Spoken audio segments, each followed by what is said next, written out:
Kami dari Revolusi Rusia, perkenalkan nama saya Abi Kusuma. Nama saya Aris Turanta Sembiring. Nama saya Ribertus Adi Setiawan. Di sini kami akan mempresentasikan hasil kerja kami Tentang Revolusi Rusia dengan singkat. Latar belakang Revolusi Rusia 1917 adalah sebuah gerakan politik di Rusia yang memuncak pada 1917 dengan penggulingan pemerintahan provinsi yang telah mengganti sistem Transrusia dan menuju ke pendirian Uni Soviet yang berakhir sampai keruntuhan pada 1991. Revolusi ini dapat dilihat dari dua fase berbeda. Pertama adalah Revolusi Februari 1917.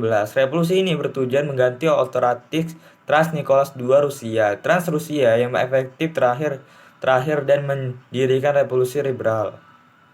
Fase kedua adalah Revolusi Oktober yang diinspirasikan oleh Lenin dan Partai Bolshevik. Memang kuasa dari pemerintahan provinsi. Revolusi kedua ini memiliki efek yang sangat luas mempengaruhi daerah dan kota perdesaan. Meskipun banyak kejadian bersejarah terjadi di Moskow dan Saint Petersburg, ada juga gerakan di perdesaan di mana rakyat jelata merebut dan membagi tanah. Pada abad ke-20, industri dan pertanian di Rusia maju pesat. B. Pembahasan Revolusi Rusia pada masa pemerintahan Tsar Nicholas II 1894 sampai 1917, pemerintahan sangat reaksioner dan bersifat otoritatif. Akan tetapi, dalam bidang ekonomi bersifat proaktif, terutama dalam bidang industri seperti industri tekstil, pertambangan, batubara, dan besi. Dengan industri yang maju inilah, maka muncullah kaum buruh pada tahun 1905. Terjadi pemberontakan kaum buruh yang bertujuan untuk menuntut perbaikan nasib dan persamaan hak. Hal ini selaras dengan semboyan mereka, yakini sama rasa. Di samping itu, rakyat juga menuntut adanya pemerintahan yang liberal. Pada saat itu, Rusia mengalami kekalahan dalam perang melawan Jepang. Di tengah-tengah situasi yang sangat kacau itu, Tsar Nicholas II masih mampu mengatasi keadaan dengan mengambil tindakan dengan menjamin kebebasan berserikat dan pemerintahan Duma atau DPR. Namun dalam Duma itu sendiri terjadi pertengahan antara kaum sosial dan kaum liberal. Kaum sosial menghendaki susunan masyarakat yang sosial, sedangkan kaum liberal menghendaki adanya monarki konstitusional.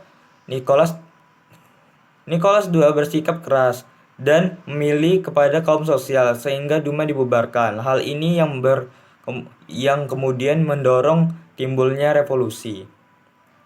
Latar belakang Revolusi Rusia. Sejak kekalahannya dalam perang melawan Jepang pada tahun 1905, banyak revolusi selalu tampak di Rusia. Berbagai gerakan rakyat menentang pemerintahan dinas dengan kekerasan. Akan tersebut bersifat sporadis dan seberapapun usaha pemerintah untuk menindasnya, gerakan-gerakan serupa selalu muncul. Akhirnya revolusi sungguh-sungguh terjadi di tengah peperangan dunia ketiga. Rusia mengalami kekalahan besar sebab terjadinya revolusi sebagai berikut.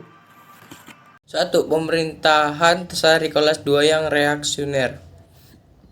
3 negara-negara lain mulai mengakui hak-hak politik warga negaranya. Tsar Nicholas II masih enggan melakukan hal yang sama. Ia memang mengizinkan dibentuknya Duma, daerah perwakilan rakyat Rusia.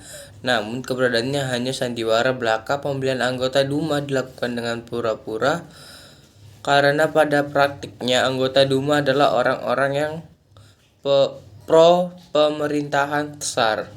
Hasil-hasil rapat dan rekomendasi Duma kepada Tsar tidak pernah dihiraukan. 2. Susunan pemerintahan Tsar yang buruk. Pemerintahan pada masa Tsar Nicholas II tidak disusun secara rasional, melainkan atas dasar favoritisme. Tsar tidak memilih orang-orang yang cakap untuk pemerintahannya. Orang-orang yang dipilihnya untuk jabatan-jabatan pemerintahan hanyalah orang-orang yang disukainya. Dalam hal ini, Nicholas II sangat dipengaruhi oleh istrinya Tsarina Alexandra. Alexandra sendiri sangat dipengaruhi oleh biarawan yang menyebut dirinya sebagai utusan Tuhan, Grigori Rasputin. Alexandra dan Rasputin adalah orang-orang yang sangat kolot dan benci terhadap segala macam paham baru. 3. Perbedaan sosial yang mencolok. Kondisi kehidupan antara kedua golongan masyarakat pada masa itu sangat jauh perbedaannya. Tsar dan para bangsawan hidup mewah dan kaya raya, sementara rakyat, terutama petani dan buruh, sangat miskin dan sengsara. Bangsawan juga memiliki berbagai macam hak yang tidak dimiliki rakyat. Bahkan banyak hak rakyat yang diabaikan. Sekalipun perbudakan telah dihapuskan, para bangsawan tetap memperlakukan rakyat biasa seperti budak dalam kehidupan sehari-hari. 4. Persoalan tanah. Perubahan kebijakan agraria oleh Menteri Stolypin pada tahun 1906 hanya menghasilkan perubahan tanah-tanah Mir menjadi milik perseorangan anggota Mir. Di luar Mir, masih banyak tanah berurukan luas yang milik para tuan tanah, baik bangsawan maupun para kula, petani-petani besar. Tanah-tanah ini dikerjakan oleh petani kecil, buruh tani. Para buruh tani ini lalu berusaha menentang Tsar. Dalam revolusi pada tahun 1905, aliran-aliran yang menentang Tsar dapat ditindas tetapi tidak lenyap. Mereka melakukan gerakan bawah tanah dan mengumpulkan kekuatan sambil menunggu kesempatan untuk kembali muncul. Aliran-aliran tersebut adalah aliran liberal dan sosialis. Kaum liberal yang disebut kadet konstitusional demokrat. Aliran ini menghendaki Rusia menjadi kerajaan yang berundang-undang dasar. Kaum sosialis menghendaki susunan masyarakat yang sosialis serta pemerintahan yang modern dan demokratis. Kaum sosialis merupakan anasir yang revolusioner dan terbagi lagi atas dua aliran, Menshevik moderat atau sosial demokrat dan Bolsheviks radikal, kemudian berkembang menjadi para komunis. Golongan Menshevik dipimpin oleh Georgy Plekhanov yang kemudian digantikan oleh Kerensky. Adapun golongan Bolshevik dipimpin oleh Lenin dan Trotsky. Kekalahan perang. Ketika melibatkan diri dalam Perang Dunia I, sebenarnya Rusia tidak mempunyai tujuan perang yang tertentu. Rusia ikut perang karena terikat dan terseret oleh perjanjian-perjanjian dengan negara lain, terutama yang tergabung dalam Triple Entente. Keikutsertaan Rusia dalam Perang Dunia I mendapatkan sambutan dingin dari rakyatnya. Peperangan yang tidak didukung oleh rakyat tentu menghasilkan kekalahan. Kekalahan besar Rusia, pertempuran di Tannenberg dan sekitarnya, danau-danau wilayah Masuri, semakin mengecewakan hati dan melenyapkan kepercayaan rakyat kepada Tsar. Rakyat mulai jemu pada peperangan dan menginginkan kedamaian. 7. Ancaman bahaya kelaparan. 15 juta warga Rusia dimobilisasi untuk perang. Kesejahteraan mereka harus dijamin penuh oleh negara, sementara banyaknya orang yang dikirim ke medan perang. Berakibatnya kurangnya tenaga kerja, baik dalam bidang industri maupun pertanian. Macetnya industri dan pertanian ini menimbulkan bahaya kelaparan sebab kurangnya bahan makanan perekonom. B. Proses terjadinya Revolusi Rusia. Revolusi Rusia tahun 1917 dapat dibagi menjadi dua tahap, yakni Revolusi Februari 1917 dan Revolusi Oktober 1917.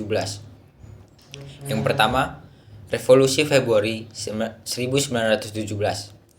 Revolusi ini dimulai dari Petrograd, sekarang Leningrad, dengan demonstrasi yang menuntut bahan makanan. Kemudian diikuti dengan pemogokan di perusahaan-perusahaan. Revolusi yang digerakkan oleh kaum kadek Mensheviki dan Bolsheviki ini kemudian berhasil menggulingkan Transnikolas II. Tabu pemerintahan dikendalikan oleh kaum kadek dengan bentuk pemerintahan sementara. Akan tetapi, kaum kadek tidak segera mengadakan perubahan seperti yang dituntut oleh rakyat. Kaum Mensheviki di bawah pemimpinan Kerensky kemudian menggulingkan kaum kadek dan memegang tabu pemerintahan. Program kaum Mensheviki pertama ialah menjunjung kembali kehormatan Rusia di mata dunia internasional karena kekalahan Rusia dalam peperangan. Setelah itu, baru mengadakan perubahan-perubahan pemerintahan dalam negeri, serangan besar-besaran terhadap Jerman dalam Perang Dunia Pertama. Segera dilangsungkan namun gagal. Hal ini mengakibatkan hilangnya kepercayaan rakyat terhadap pemerintahan Mensheviki. Kesempatan ini digunakan dengan sebaik-baiknya oleh kaum Bolsheviki untuk menyusun kekuatan guna merebut pemerintahan. Yang kedua, Revolusi Oktober 1917. Ketika pemerintahan Mensheviki kehilangan kepercayaan di mata rakyat, kaum Bolsheviki segera mendekati rakyat dan menjanjikan adanya kedamaian dan pembagian tanah. Dengan cara ini, kaum Bolsheviki mendapatkan simpati dan dukungan dari rakyat. Kaum Bolsheviki yang semula telah mempersiapkan diri dengan mengadakan wajib militer kepada para pekerja yang kemudian menjadi pengawal merah di bawah pemimpinan Trotsky, siap untuk merebut kekuasaan. Revolusi dimulai dari Petrograd lagi di bawah pemimpinan Lenin yang menyerukan untuk mendirikan Republik Soviet. Angkatan darat dan angkatan laut di Petrograd memihak Lenin. Pada tanggal 25 Oktober 1917, pemerintahan Mensheviki di bawah pemimpinan Kerensky berhasil. Digulingkan kaum Bolsheviki akhirnya berhasil memegang tabu pemerintahan baru di Rusia. Dampak dari Revolusi Rusia yang dimenangkan oleh kaum komunis radikal Bolshevik berdampak pada meluasnya paham komunis di dunia. Negara-negara dunia ketiga yang pada saat itu masih dijajah bangsa lain dengan segera mengadopsinya. Negara-negara yang baru terbentuk dan negara-negara yang rakyatnya telah bosan hidup dalam kekenangan feodalisme penguasaan. Paham baru ini pun dengan segera menjalar ke Indonesia yang pada saat itu tengah menghidupkan organisasi bergerak ke arah kemerdekaan. Organisasi yang menganut juga bersikap radikal terhadap Belanda. Bahkan di kemudian hari jelas-jelas melakukan pemberontakan. Contohnya adalah ISDV yang setelah Indonesia merdeka mengubah namanya menjadi PKI. Sekian dari kami, bila ada salah-salah kata mohon maaf.